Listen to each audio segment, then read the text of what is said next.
Guys, today's podcast is in partnership with Stone & Co Solicitors, experts in serious and complex criminal matters. If you have a criminal matter that you need help with or you've been arrested and want the best representation, contact the number below or drop them an email. All the information is on the screen below, as you can see. Stone & Co can offer specialist criminal defense services on a private basis or legal aid, so you don't pay nothing. And as a promotional offer, they're offering a case review in person or over the phone, free of charge, no obligation, no fees, and they'll take a look at your case, guys. Welcome to Kicking Up That's Media, guys. As you guys can see from the title, I got a message from Brother Ali. If you guys remember Ali from the podcast, which blew up on the channel, Brother Ali, who's formerly known as Zach from Mexico, he was a sicario, a hitman for the Mexican cartel. He was on my podcast about 3 months ago. Guys, check it out if you haven't seen it already. Podcast went all over the place. Even the greatest UFC fighter of all time, Khabib, reposted a clip of it on his channel. Just literally went viral on TikTok with millions and millions of views. That brother there, he was someone who was deep entrenched in the cartel life. He was, like I said, he was a hitman for them, known as a sicario. And he was on my platform 3 months ago. He recently contacted me. We speak on the phone. We have communication. And as you can see from the title, there was a little issue he got caught up in Mexico recently. So what's happened after he's done the podcast on my platform? The podcast, done hundreds of thousands of views on my platform. That people chopped up little clips and put them on TikTok and Instagram, and literally got millions and millions of views. So there's a person who has a YouTube channel. He's an influencer. His channel is called Arab, just Arab. He goes to different places all over the world and things like that. And he contacted the Mexican brother Ali and said he wants to come to Mexico to do a documentary, or a little street documentary. The guy's got a very nice channel, goes to different hoods and things like that. So he's contacted brother Ali. Ali said, okay, no problem. They've made some arrangements for this individual Arab to come over to Mexico and meet the cartel in Mexico City and another place in southern Mexico. You're now watching 100 Hours of Living with the Mexican Cartel. While scrolling Instagram, I came across a video of an ex-hitman who had now found a new life as a devout Muslim. Mexican Cartel Sicario Guided to Islam. If there was any time in my life I'd ever be able to document the cartel with a guardian angel watching over my shoulder, this was it. When they've met the cartel in Mexico City, this individual's gone there. I don't know his real name. I just know his channel is called Arab. So he's gone there. He's met brother Ali. His name's Ali now because he's become Muslim, but before his name was Zach. But I'm going to refer to him as brother Ali. So he's met Ali, and he's took him to meet the cartel in Mexico City. And before I carry on, just a side point. Ironically, I was on the podcast with Jar a couple of weeks ago, and I mentioned that brother Ali asked me to come over to Mexico to interview the cartel, and I said, hell no, I wouldn't do that. I wouldn't go over there. I'm not a naive person. I lived that life on the streets. Alhamdulillah, we went through a lot, and we, come out the other side, And I kind of explained to the brother that I don't want to really put myself back in that type of environment. And Mexico's a million times worse. So I definitely don't want to put myself in that environment. So me and Jar were speaking about that I would never do something like that. I wouldn't jeopardize myself. Even the brother from Mexico, that brother's sick, He's a very good guy. He goes to me, I'll come out to Mexico and I'll get you to interview some proper cartel members, active ones. I said, brother, I might not come back. Send me, I'll go. So going back to the situation with Ali. So anyway, this individual Arab has come to Mexico. They've gone to meet the cartel in Mexico City. There's a YouTube video. You guys can watch it. I put the link in the description box below. There's a massive video. I think the video's got around 2 million views now. You can see brother Ali's in the video with the guy who's come over to do the documentary. So the problem arose where they're going around with the Mexican cartel. One of the main guys, like he was like a top guy in that cartel in the Mexico City. They're going around with him, and they've gone to a few different places or whatever. That evening, or later on that day, when they've left the cartel guys, the police has raided. The police has raided one of the spots of that same cartel that's taken, these guys about for the documentary. That same cartel has been hit by the police that evening. Hey brother, it's what's up? Assalamu alaikum, brother. We met up with Benny, and they already told Benny not to show his face because obviously it's just something that it's not recommendable for someone that's working in that business. But he was fine with it, you know.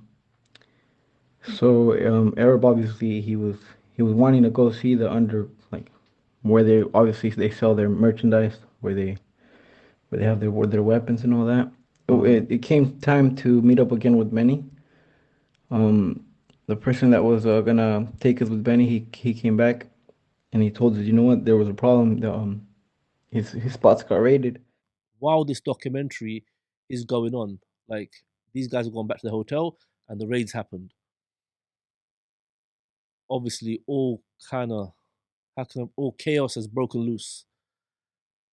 Rumors, whatever. And one of the rumors that was getting spread is that the guys making the documentary, not Brother Ali, but the guy making the documentary, he might have something to do with this. But Brother Ali knew this wasn't the case. He knew that the spot that got hit by the police in Mexico, they had not been to that actual location. The building or wherever it may be that got hit by the police, they didn't even know where it was. They hadn't been to that exact spot. Yes, the cartel was taking them around, that particular cartel, but they hadn't been to that actual location. And they were probably easy to blame because of the timing. But because Ali holds a lot of respect, Zach, he holds a lot of respect with these cartels. He explained to them, look, we never knew where the location was. How would we know? And they kind of had a deep conversation about it. It was heated, it was tense, and even the documentary, they talk about this in the documentary. So I recommend you guys to go watch it. Part one is right at the end of part one, where this is going on, is tense because they don't know what's going to happen. So the cartel have now summoned them to a meeting. So imagine this: they're filming the documentary. When they've left and gone back to the hotel, that same cartel has been hit by the police. That's crazy alone. Number two, there's rumors going around that it might be the documentary maker that's got something to do with this raid. That's a red flag. But Ali stood tall and he said, no, he's got nothing to do with the guy because he never knew where the location was. But now the cartel have summoned them to a meeting. So I spoke to Ali. We were on the phone for about half an hour. We were having a conversation just the other day. And he said, look, I said, you went to the meeting? He goes, look, I had to go, I had no choice. Because he said, we know this was nothing to do with us. It wasn't our fault. It was unconnected. And we never knew where the location was. He goes, but if I never went to the meeting, that would have looked suspicious. He's got someone to the meeting. If he didn't turn up, he goes, that's what would have looked suspicious. So I had to go. So they've gone to the meeting, they've sat down, and he's put his side of events forward. It's got nothing to do with us. It's a coincidence, whatever. Maybe the Mexican police was watching them make the documentary and thought, you know what, this would be a good time to hit them. Just to cause commotion or whatever the reasons may be. So anyway, Ali's explained that to the cartel. They respected it. Boom, and said, okay, no problem. What's done is done. There was an agreement made. So the agreement that was made, I think they paid, the documentary maker paid the cartel a few $1,000s. I don't know exactly how much it was, but it was a few $1,000s he had to pay as kind of like a side compensation.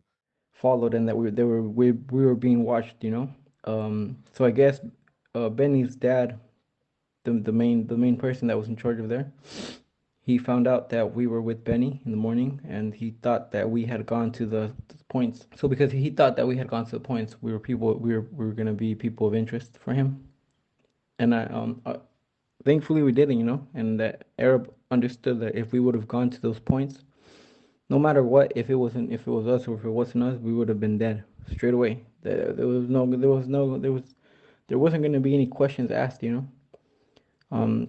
But it was a stressful 3 days that we were there because at the end we had to pay like a respect fee for what had happened with one of his boys. He was telling me, I was like, yo, this is wild. So Ali said that since the podcast with me, a lot of people have been contacting him. And like I said, me and Ali have a very good relationship. He confides in me. So I was saying, yo, be careful, man. Like that brother there, he doesn't seem to fear, man. Like he's like, yo, what's gonna happen is gonna happen. You know? I'm not in the streets no more. I'm not with the cartel. He's trying to make a living. He's trying to make a money, and you know, from you know the publicity that he got. So there's no problem with that. But I said, yo, just be careful. But he's a very brave guy. You could see him in the documentary. He's just calm. They ran cartel strapped. You know, they ran killers. He's just cool and calm.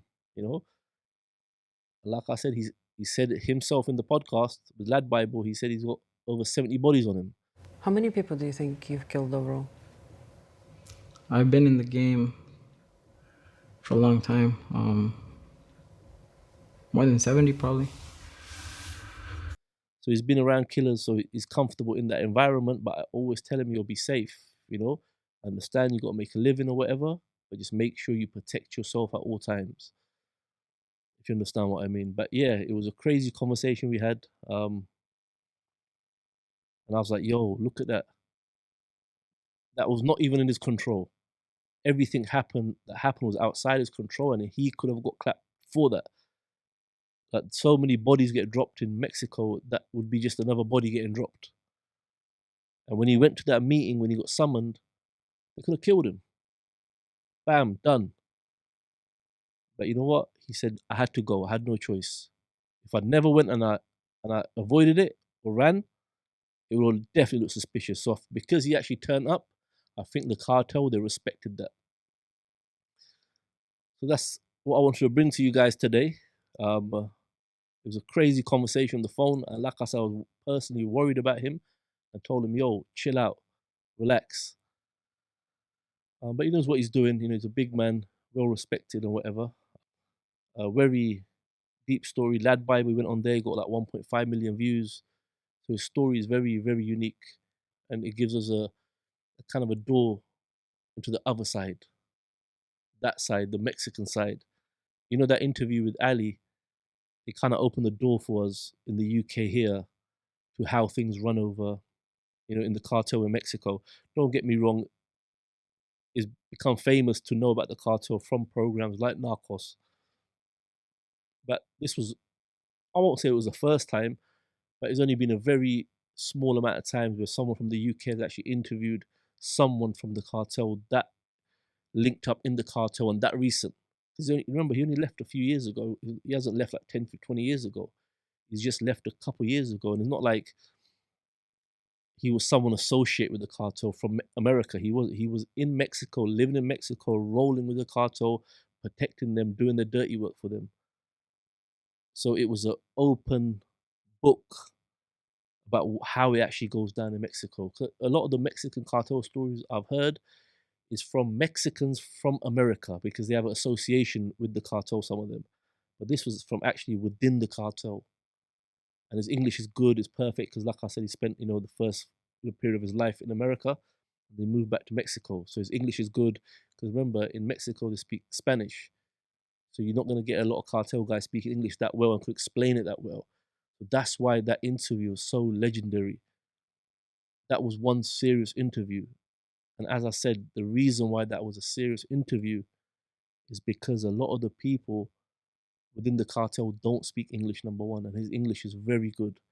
So he broke it down for the UK viewers, and the podcast he'd done with me was one of the very, very few where a UK interviewer interviews someone from the Mexican cartel from Mexico. As I said, a lot of the English stories about the cartel, they come from Mexican Americans that have an association with the cartel, but Brother Ali don't have an association.